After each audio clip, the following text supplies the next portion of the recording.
আর পরিবর্তিত পরিস্থিতিতে নতুন প্রজন্মের হাত শক্ত করতে হবে।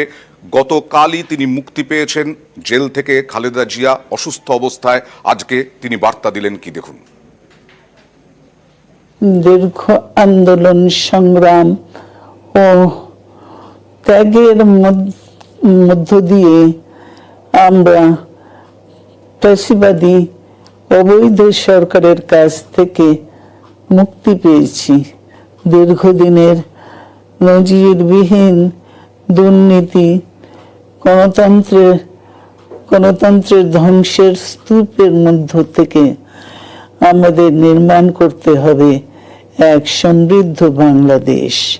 সকল ধর্মের গোত্রের অধিকার নিশ্চিত করতে হবে। শান্তি, প্রগতি আর সাম্যের ভিত্তিতে আধুনিক বাংলাদেশ নির্মাণে আসুন আমরা তরুণদের হাত শক্তিশালী করি। ধ্বংস নয়, প্রতিশোধ নয়, প্রতিহিংসা নয়, ভালোবাসা, শান্তি ও জ্ঞান ভিত্তিক সমাজ গড়ে তুলি।